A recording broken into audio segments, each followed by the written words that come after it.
Welcome to other video. और ये है टोक्यो रिवेंजर के सीजन 3 के एपिसोड 6 का रिव्यू। तो चलिए जानते कि क्या हुआ कहानी में आगे टोक्यो रिवेंजर के।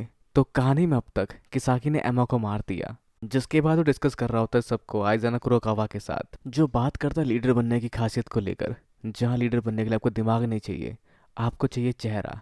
जहाँ माइकी वो चेहरा जिस पर सब लोग विश्वास करते हैं लीडर के तौर पर, जिसके अंदर बहुत सारा पोटेंशियल है। और अगर वो टोमान गैंग में शामिल रहा तो वो उसका खुल के इस्तेमाल नहीं कर पाएगा, जिस वजह से मुझे इसमें जुड़ना पड़ेगा। जो बिल्कुल सही है, क्योंकि माइक यहाँ पे एक फ्रेंडली गैंग चाहता था, पर किसाके के इन्वॉल्वमेंट की वजह से वो एक क्रिमिनल गैंग बनाने में कामयाब हो जाता है, जिसकी शुरुआत की उसने ड्रैगन को मरवाने से कियोमासा के हाथों, जिसको नफरत थी ड्रैगन से, पर उस समय भी बीच में किसी ने अड़ंगी दी, ताकेमिची हानागाकी। फिर इसने बनाया गैंग वालहाला, जिसमें भी अड़ंगी दी बाजी ने, जिसको उसने मरवा दिया काजुतोरा के हाथों। और जो भी उसके रास्ते में आएगा वो हर किसी को मरवा देगा, चाहे कुछ भी करना पड़े या कैसे भी करना पड़े, जिस पर काजुतोरा कहता है। और एमा को मारना इसका फिनिशिंग टच था ना। पर एक चीज समझ नहीं आई, तुम इसमें खुद इन्वॉल्व क्यों है? तुम किसी और का इस्तेमाल भी कर सकते थे। पर जिस पे किसाकी पूछता है मैंने तुम्हारी सगी बहन मार दी और तुम तब भी मुझसे ये सवाल पूछ रहे हो, पर वो उसको अपनी बहन नहीं मानता। जहाँ उसका रीज़न ये होता है कि वो फ्रॉस्टर फैमिली के साथ रहा 10 साल तक, और उस बीच जो उसे मिलने आया वो था सिर्फ और सिर्फ शिनिचिरो सानो। और जिसने उसके खालीपन को, खाली दिल को संभाला, वो था उसी का प्यार। और हर वो चीज़ जिसको उसने प्यार किया मुझे छोड़कर, उस हर एक चीज़ को अस्तित्व में रहने का कोई हक नहीं है। और उसकी इसी नफरत और घृणा में किसाकी पेट्रोल की तरह काम करता है, इसलिए वो किसाकी को अपना इस्तेमाल करने देगा। और वैसे अभी किसाकी भी इसकी तरह खाली होगा, जिसको अपने हाथों से उलझाएगा, रिझाएगा और अपने तरीके से उसका मन बदलेगा। और वैसे पूरा का पूरा टोमान किसाकी का रहेगा। वैसे किसाकी मर्डर करके ही बच जाएगा, क्योंकि उसने इस्तेमाल किया अपने बॉडी डबल का पकड़े जाने के लिए। और वैसे किसाकी भी शायद कोई गेम ही खेल रहा है यहाँ पे, क्योंकि वो कहता है अब क्या करोगे तुम हीरो, जो शायद संदेश था ताकीमिची के लिए। पर खैर आगे बढ़ते हम कहानी में, जहाँ एमा की बॉडी देख पाता है ड्रैगन, और वो सुन पड़ जाता है जहाँ उस कमरे के बाहर माइकी भी जिंदा लाश बना बैठा होता है, जिसको देखता ताकीमिची। पर उसको समझ नहीं आता कि वो क्या बोले, क्या करे इस सबका। और चुपचाप उसी बेंच के किनारे पर जाकर बैठ जाता है, जिसके अगले ही पल ड्रैगन उस कमरे से बाहर निकलता है और माइकी को बाहर चलने के लिए कहता है, और उससे पूछता है क्या हुआ और कैसे हुआ, जिसके साथ वो उसे घूसा मारता है। और आगे पूछता है तुम्हारे वहां होते हुए कैसे हुआ, तुमने ये कैसे होने दिया, जिसको देख ताकेमिची खुद को नहीं रोक पाता और अपने घुटनों के बल सर जमीन पर टिकाकर माफी मांगता है ड्रैगन से, और कहता है मैं उस सबका जिम्मेदार हूँ, माकी की कोई गलती नहीं है, ये मेरी गलती है, मैं अम्मा के सबसे करीब था और मैं फिर भी उसको नहीं बचा पाया। और उस जगह की पूरी सिचुएशन बताता है जहाँ माइकी ने एमा को उसके भरोसे छोड़ा था, पर जिसकी बात सुनने या शायद ना सुनने के बावजूद भी वो घुसा मारता माइकी को, और उसे कहता है मुझे लगा तुमने टोमारो गैंग बनाया था ताकि तुम हम सबकी रक्षा कर सको।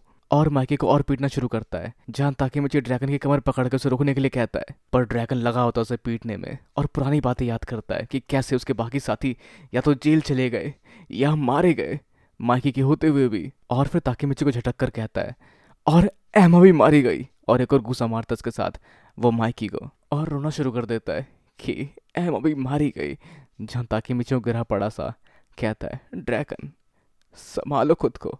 जिस ड्रैगन को मैं जानता हूँ वो ऐसा नहीं है, वो इस सबको भी एक्सेप्ट कर लेता, या शायद नहीं, क्योंकि ताकि मुझे को तभी आदतें ही ना की और वो उस चीज़ को भी एक्सेप्ट नहीं कर पाया। वो उसी की वजह से लगा हुआ है बार बार टाइम ट्रेवल करके उन्हें बचाने की कोशिश में, ताकि उसे दोबारा देख सके, उसके साथ दोबारा समय बिता सके, उसे दोबारा छू सके। और कोई भी तरीका नहीं है कि वो इस चीज़ को एक्सेप्ट कर सके, क्योंकि वो दोनों पास्ट में जाकर फ्यूचर में मरे लोगों को नहीं बचा सकते।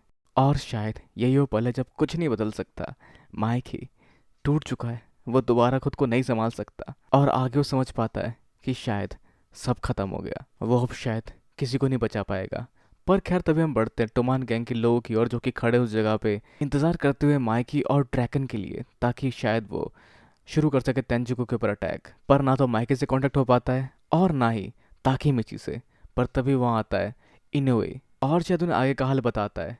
पर जिससे पहले हम बढ़ते हैं माइकी और ताकेमिची की ओर, जहाँ हॉस्पिटल में बैठे निराश माइकी को समझाता है ताकेमिची, जो कहता है मैं जानता हूँ कि सही समय नहीं है, पर आज हमारा मुकाबला था तेंजुको के अगेंस्ट, और बिना तुम्हारे ऑर्डर्स के कोई भी हिलेगा नहीं। और आगे कहता है माइकी जिसने एमा को मारा वो किसाकी था, ताकि शायद फ्यूचर में कभी किसाकी के साथ हाथ ना मिलाए। और आगे ताकीमिची कहता है जितना मैं किसाकी को जानता हूँ वो इस सब के बाद भी पकड़ा नहीं जाएगा, और मैं जा रहा हूँ लड़ने के लिए तेंजुकु से, चाहे मुझे वो लड़ाई अकेले ही क्यों न लड़नी पड़े।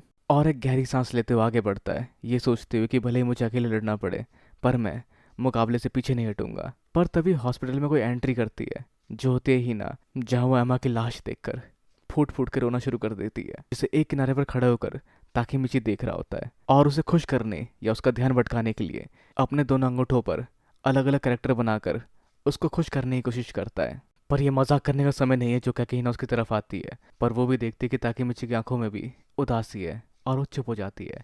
जहाँ ताकीमिची आगे बताना शुरू करता है कि जब वो 21 साल का हो जाता है तो वो एक डिपार्टमेंट स्टोर में सफाई का काम करता है, जहाँ के एक बच्चा अक्सर खो जाया करता और वो उसको उलझाने के लिए इसका इस्तेमाल करता, पर वो उसके बावजूद भी चुप नहीं होता। और आगे ताकीमिची बताता है, ये था मैं 26 साल की उम्र तक का एक इंसान जो हर चीज़ छोड़ता चला आया था, हर मुसीबत से भागता हुआ आया था, चाहे वो कुछ भी हो, कैसी भी चीज़ हो, उस शहर पर भाग जाया करता था मैं, और अपनी पूरी ज़िंदगी ऐसे ही भागता रहा मैं। पर इस समय वो कहता है कि मैं जा रहा हूँ, मुझे और भी काम है, और पलट के कहता है कि हीरोज़ कभी भागते नहीं। जहाँ आगे बढ़ते हो ताकि मुझे सोच रहा होता है कि मैं तुम्हें बचाऊंगा, भले इस सब में आज मेरी जान ही क्यों ना चली जाए, चलो सब खत्म करते किसाकी। पर जैसे ही वो बाहर निकलता है उसको मिलता चीफुइया, क्योंकि बाकी लोग उनका इंतजार कर रहे हैं, और वहाँ सीढ़ियों के पास खड़े होकर वो बाकी लोगों से कहता है सुनो।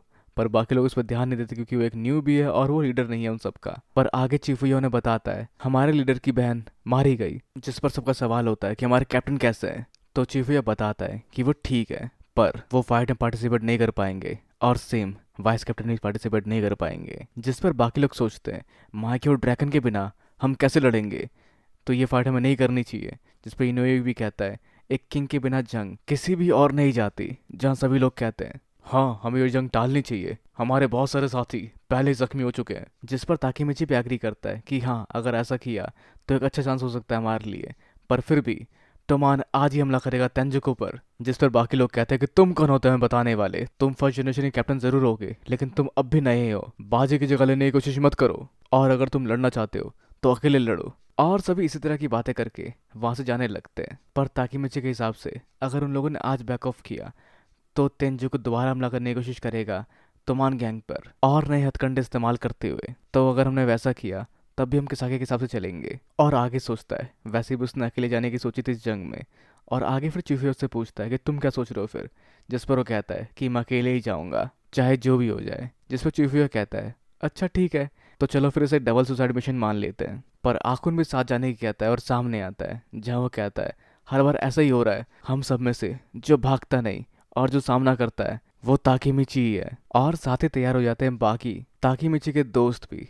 और फिर यहाँ एंट्री होती है स्माइली और मित्सुया की, जो ताकीमिची के गट्स की थोड़ी बेइज्जती मारते हुए आगे उनके साथ भेजते हैं एंग्री और हाकाई को भी। जहाँ के चिवुया वॉर क्राई या फिर शायद उनमें जोश भरने की बात कहता है हम शायद ना जीते, पर हम एज अ टोमान अभी अगर भाग गए तो कुछ साबित नहीं होगा। टोमान गैंग के मेंबर होने के नाते हमें इसे साबित करना पड़ेगा, और भले माइके भी हमारे साथ नहीं है, टोमान हारेगा नहीं। जिसके साथ सब में नया जोश भर जाता है और सब टोमान टोमान के नारे लगाने शुरू कर देते हैं। तो चाहे भले ही यहाँ कोई कुछ भी करे या कहे, हर कोई टोमान से प्यार करता है। जहाँ चीफे से कहता ताकीमिची कि वो एमा और बाजी को भी बचा लेगा, क्योंकि अगर वो टाइम ट्रेवल कर सकता है तो वो और पीछे भी जरूर जा पाएगा। पर उससे पहले उन्हें तेंजुको को हराना पड़ेगा, आइजाना को रुकावा को हराना पड़ेगा, किसाकी का भरता बनाना पड़ेगा और इस सबको खत्म करना पड़ेगा। जिसके साथ सब जोश से भरकर आगे बढ़ते जंग की ओर। पर अभी ये खत्म नहीं हुआ होता। जहाँ आउटरो के बाद हम बढ़ते हैं, जहाँ हम देख पाते हैं आइजाना कुरोकावा और उसके चेहरे पर खून, पर उसके शरीर पर कोई खरोच नहीं लगी होती। तो क्या इसने ताकीमिची को हराया है और इन सबको हरा दिया, और क्या अभी अंट जोगी माइकी की।